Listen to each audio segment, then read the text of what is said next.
2025. Make money or lose it. Trump might decide for you. Your assets in 2025 will increase or decrease, depending on Trump. In everyone's life, there are countless opportunities to increase your self-worth. Many times over recently, such opportunities have appeared a lot. For example, you don't need to work from early morning to late night, and you don't need to save every penny. You just need to focus all your assets and invest in the newly released virtual currency of hundreds. After just one night, you will become a legend in the investment world, because the value of your assets can increase 200 times in the blink of an eye. Your earning speed will surpass Warren Buffett and the entire Wall Street. Trump is no exception, if you count from Trump's grandfather. His family took more than 100 years and 3 generations to accumulate $6.5 billion.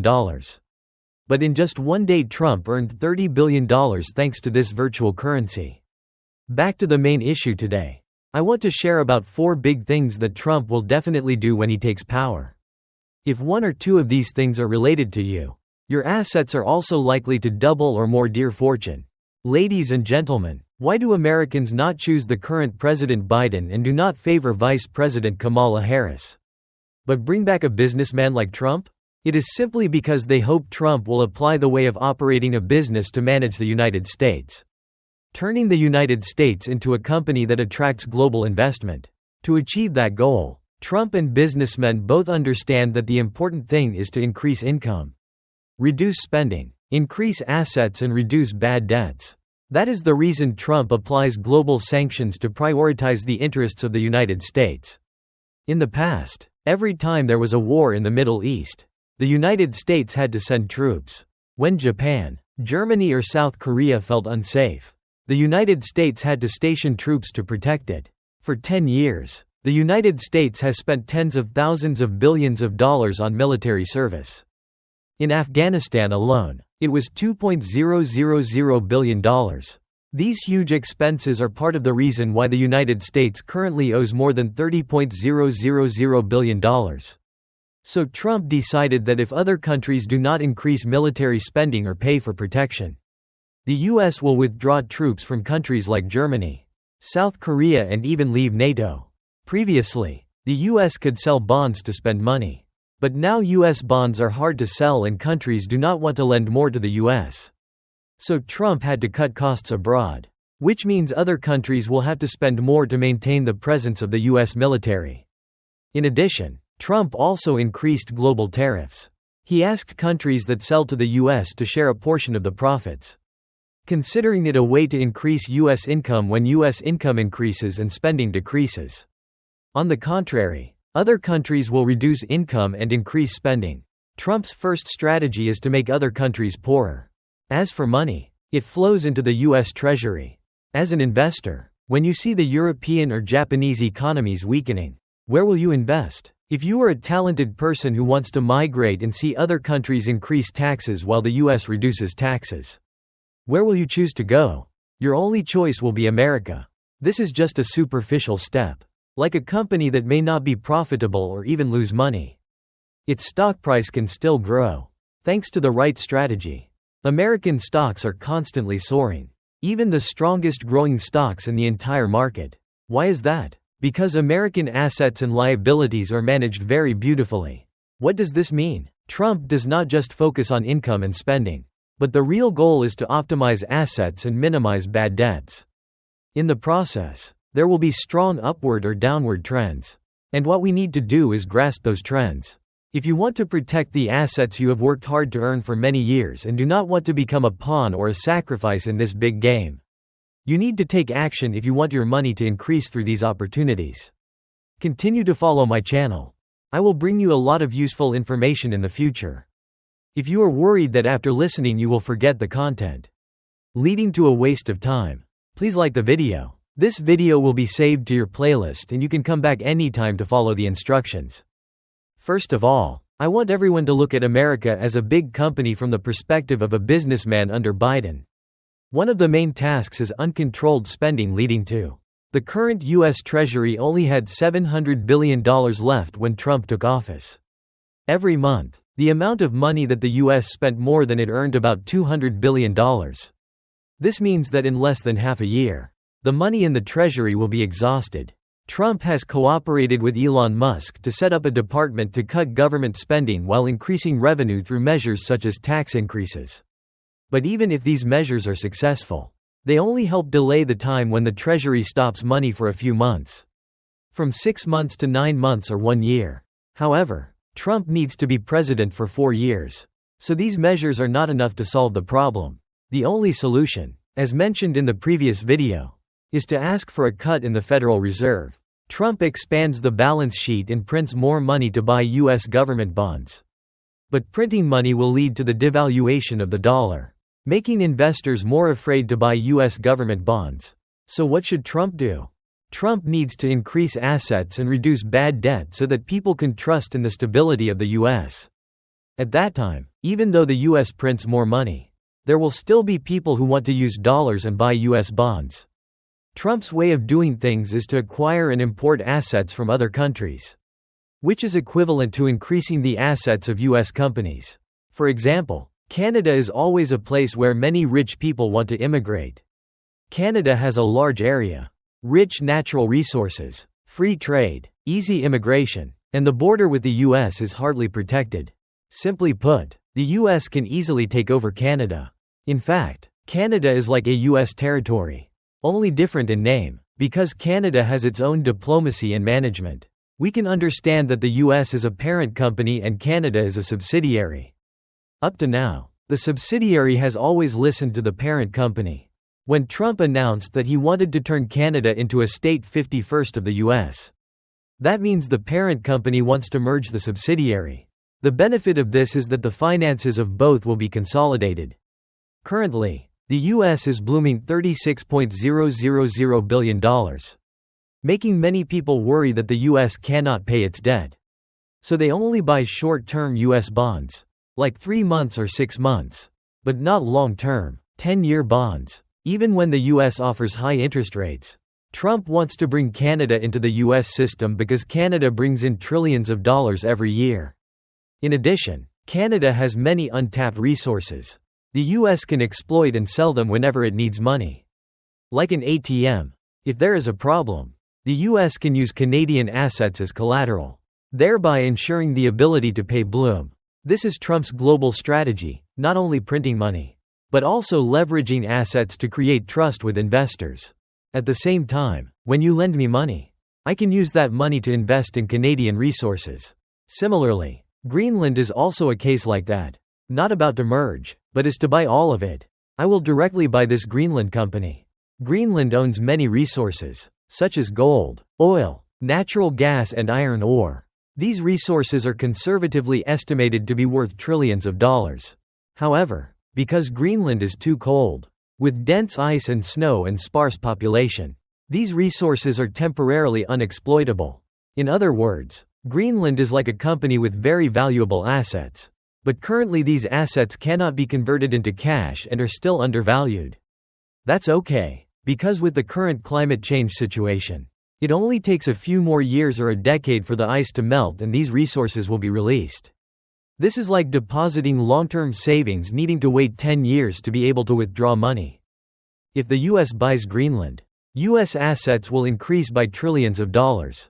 With these assets, the U.S. can use as collateral to prove to the world that they are capable of repaying their debts, thereby attracting other countries to buy long-term U.S. bonds. More important, Greenland is actually within reach of the U.S. Greenland currently belongs to Denmark. But Denmark has declared that Green has the right to decide whether to sell or not. Which means the problem is only a matter of price. If the financial problem cannot be solved, then the solution is just a police force. There is not even a need for an army. Because Greenland's population is only about 50,000 people. Moreover, when Trump's son visited Greenland, half of the population there expressed their welcome. If Greenland belonged to the US, all of North America would become a monolith. Greenland would also become a springboard for the US to move closer to Europe, making the US a company headquartered right next to Europe. When these two richest regions in the world are combined, you are still worried that the US cannot pay the debt of $36.1 billion. But that is still not enough. Trump is currently planning to rename the Gulf of Mexico to the Gulf of America. This is where a portion of the US oil production is contributed and also where half of the US oil and gas plants are located, the Gulf of Mexico. What is special is that the underground oil fields are connected, which means the countries around the Gulf also have the right to exploit oil here. Whoever exploits it faster will own a larger amount of oil. So what is the solution? It's very simple. Although every country has the right to exploit oil here, the US can set up toll stations at the entrance and exit or stipulate that only one person from another country is allowed to enter per hour, while Americans can freely enter and exit. In addition, Trump also aims to control the Panama Canal, which other countries previously used to transport oil from the Gulf of Mexico to the world. If the US controls both the exploitation and the entrance, won't all the assets here also become American? Controlling the Gulf of Mexico not only helps the US increase its assets, but also strengthens the position of this area as an oil and gas production center with abundant raw materials and energy. Trump can develop the manufacturing industry, build factories, and even create convenient infrastructure for transportation by plane and ship. This means that the future of the US can be divided into three main areas: West, with Los Angeles focusing on high technology; East, with Washington and New York specializing in finance; and the South, where the manufacturing industry is developed. However, whether Trump can carry out all these plans is still very much a variable. Currently, the US long-term bonds are still in a difficult period, and whether the US can escape this situation or not will probably need time to observe future reactions. The trend has not changed. But one thing is certain: the Gulf of Mexico is now officially the Gulf of America. The U.S. Treasury Secretary, although not yet in office, has announced that he will exploit an additional 3 million barrels of oil per day. Why did the U.S. previously buy oil from Canada and then transport it to factories in the Gulf of Mexico for processing? This transportation cost is very large. Now the U.S. can directly exploit oil from the Gulf of America and bring it straight to factories there, saving a huge amount of money. Trump's recent attitude is also very clear. He believes that the war has not stopped yet because the oil-selling countries refuse to lower oil prices. As said before, to fight a war you need money, and Russia relies on it. Trump wants to emphasize that if oil prices are lowered, Russia will lose its financial resources and will naturally have to stop the war. So Trump has asked these countries to reduce oil prices. If not, the U.S. will impose heavy tariffs on them. Trump's goal is clearly to reduce oil prices in the next few years. Oil prices may decrease in the short term due to increased supply. When oil prices decrease, oil companies may not make money, but oil transportation companies will benefit greatly. For example, when oil prices are cheap, you can use fuel more comfortably without having to worry about much demand and oil supply both increase. Then oil transportation companies will definitely benefit. Recently, the upward trend of oil transportation companies has appeared. This is a way to increase assets and encourage people to buy U.S. bonds so that more people can lend money to the U.S. The most important thing is to minimize bad debt. Trump has recently introduced many laws to cover up an extremely serious problem that the whole of Wall Street is talking about. Trump plans to completely privatize two large real estate companies of America, Fannie and Freddie Mac. What does this mean? Previously, these two companies were sponsored by the U.S. government. Now, if they are privatized, the profits earned will belong to them, but they will no longer receive government sponsorship. If you are an American and want to buy a house but don't have money, you will have to borrow from the bank. The bank will evaluate your ability to repay the debt based on your income and collateral. If you don't have collateral, you want to borrow $1 million, but you may only be able to borrow $500 or even not be able to borrow. What does this mean? Banks only do business with the rich and don't help the poor buy houses. What should you do? Are the poor destined to sleep on the streets? Now the U.S. government tells you that it's okay. Even if you don't have money or don't qualify for a loan, the bank will still lend you money. Because the U.S. government will require the two companies, Fannie Mae and Freddie Mac, to transfer money to the bank. And after the bank receives this money, it will continue to lend you money so you can borrow money to buy a house. This like a tuition loan. You don't have money to go to college. It's okay. I'll lend you money first. Then, when you earn money, you pay it back gradually. The purpose of this is to encourage people to buy a house so that everyone has a home. Moreover, this way is safer than a tuition loan. Because after graduating from college, you are not sure if you will find a good job to pay off the debt. But if you lend you money to buy a house, when everyone buys a house, the house price will increase. If you can't pay it back, you can sell the house to pay it back. So at that time, most people believe that even if they can't pay the debt, the US government will stand up to guarantee. In fact, this is a welfare policy that the US government provides to the people to help people who are not eligible to borrow money from banks to be able to borrow. But what is the problem? Suppose you are a bank. Would you care if the money you lend is paid back? Definitely not, because the US government has guaranteed. The only thing you care about is how to continue to lend more and then take money from the other two companies to continue lending. So you have a source of income, stable income from interest rates. People can buy houses. Banks earn interest and the government gets more. Votes all benefit. As long as house prices continue to increase before 2008. Poor people continuously borrow money to buy houses. Banks continuously lend money. The government continues to pour money in and house prices skyrocket.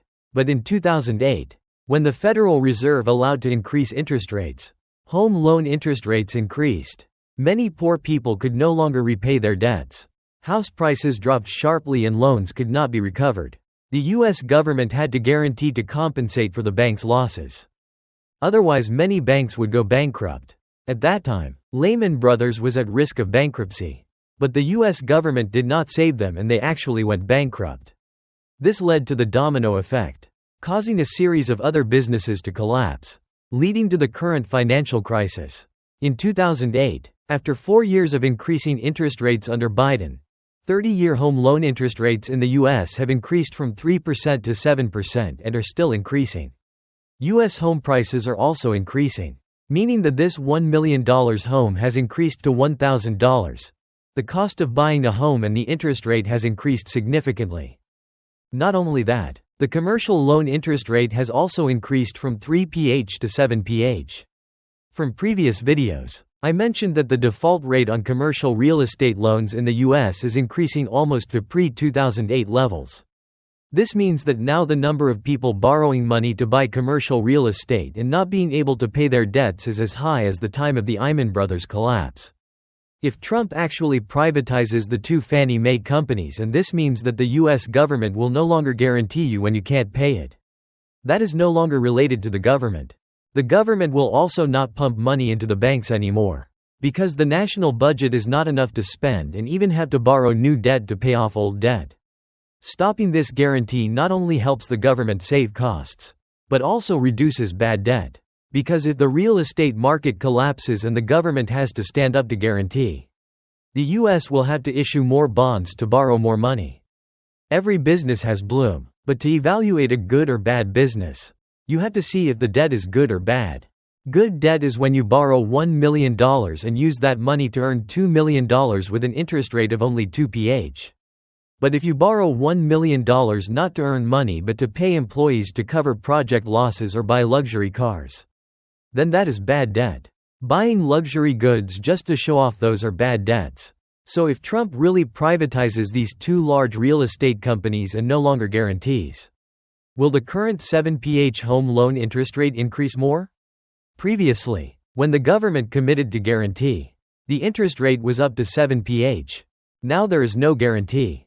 The government is no longer the guarantor of interest rates. Won't it increase even higher? Previously, even though interest rates increased, people still bought houses because they believed that the government would guarantee. But now, when there is no one to guarantee, will people still dare to buy houses?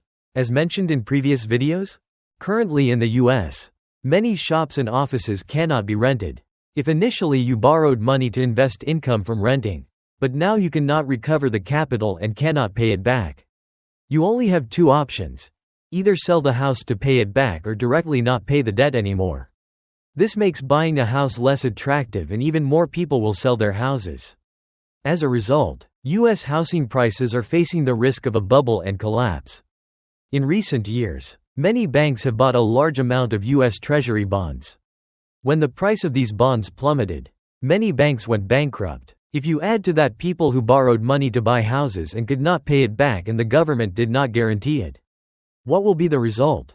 After the 2008 financial crisis, the value of assets plummeted and were sold off at dirt cheap prices. Then the Fed printed a large amount of money and lent it to capitalists in the name of supporting the economy. But in reality it was for capitalists to buy back cheap assets in 2008. This is the time when Warren Buffett made the fastest money in his life when he bought shares of Goldman Sachs at a low price. Currently, he is also holding a huge amount of cash and has sold a large stake in the U.S. bank, the second largest company he owns. If we combine the two factors of increasing assets and reducing debt, we can predict a scenario where the U.S. commercial real estate market collapses and banks also go bankrupt. This could lead to a collapse of the U.S. stock market, at which point the cash flow invested in U.S. stocks will shift to Treasury bonds. If successful, merging other companies could create a situation where the value of U.S. Treasury bonds recovers, at which point Trump will have the opportunity to borrow more at low interest rates. Expand the scale of money printing and use newly printed money to lend to capitalists like Buffett to buy back cheap assets. 2008 happened like that. Currently, it is almost certain that the Fed will continue to expand its balance sheet and print more money, because otherwise the U.S. will not have money to spend. But with the current high price of U.S. stocks, will Buffett keep a large amount of cash just to wait until Fed and money push stock prices higher and buy at higher prices? This is not reasonable. So, although U.S. stocks increase rapidly, but when they decrease also very quickly, such big fluctuations are not what we want, because they make investing more risky. Many people choose stocks based only on feelings without standards or clear case, leading to wasting time. Even buying stocks with no profit potential. These people often fall into the situation where the stock has just bought and the price has decreased, or if it increases, it will quickly decrease again. Therefore, choosing stocks is very important and needs a clear system. Wishing everyone a new year of wealth, full of prosperity and good health. Recently, when the 100 returned to the main stage, asset prices have started to trade strongly. We predict that Trump will continue to stir up the situation. What do you think about the next developments? Due to limited time, please stop here. We share free information on how to become a rich businessman investor and achieve financial freedom. If you don't want to miss it, follow our channel, turn on notifications and share this video. I sincerely wish you guys who supported this video achieve financial freedom soon. Just 1 or 2 sentences in this video help your life. I feel fulfilled.